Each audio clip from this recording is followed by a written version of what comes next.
October 12th, 2018, Oak Ridge High School. My name is Raven Maury. I teach history here, but what I'm about to tell you isn't in any textbook. 3 years ago, something took me from my own backyard.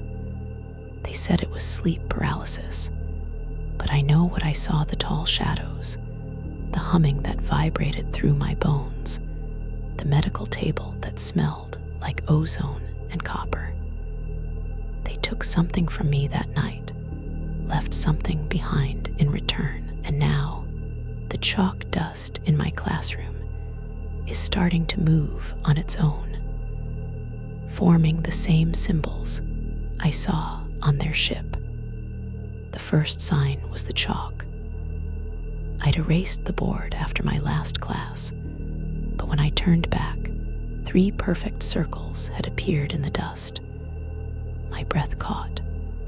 Those circles, I'd seen them etched in metal during my missing hours. The classroom air grew cold, carrying the faint scent of ozone I remembered from that night. My brown eyes scanned the empty room, catching movement in the corner, a shadow detaching itself from the others. The fluorescent lights above me began to flicker, and in the strobing darkness, I saw them reflected in the window. Tall, slender figures watching from the back of my classroom. That night, dreams dragged me back to the metallic table. Cold restraints on my wrists, blinding lights, and their emotionless faces studying me. I woke gasping, my tan skin slick with sweat. On my bedside table, 3 pieces of chalk lay arranged in those same perfect circles. My hands trembled as I called my therapist, but the line crackled with that same electronic hum from my abduction. Through my window, I saw them standing at the edge of the woods, 3 tall shadows with heads too large for their bodies. They were waiting, patient as predators. I knew then they'd never really left. My students started noticing. "Miss Maury, your eyes look different today," little Sarah mentioned.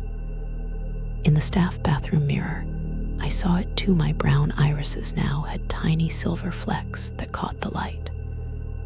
The tension in my jaw became permanent as strange memories surfaced. Star maps, genetic sequences, a countdown.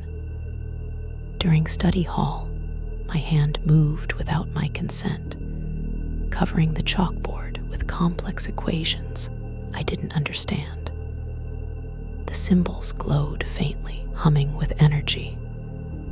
That's when I realized they didn't just take samples. They planted something inside me, and it was waking up. The school security footage showed the truth.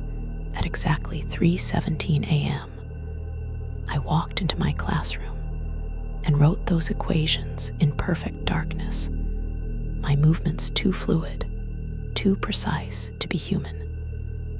But I was home asleep. Whatever they put inside me could operate my body independently. Today, I found a metallic implant beneath the skin behind my ear, pulsing with soft blue light.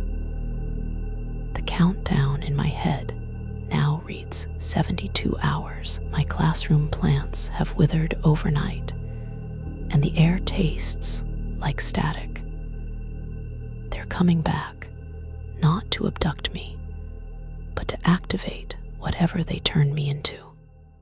The transformation is accelerating. My reflection sometimes shows a different face, sharper, with black eyes that aren't mine. The implant glows constantly now, and I hear their thoughts whispering instructions. 24 hours remain. I've barricaded myself in the classroom, but the doorknob is turning without anyone on the other side.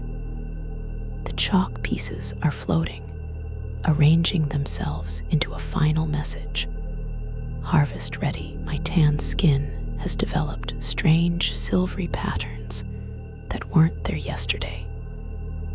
I'm not Raven Mori anymore, I'm their vessel, their messenger.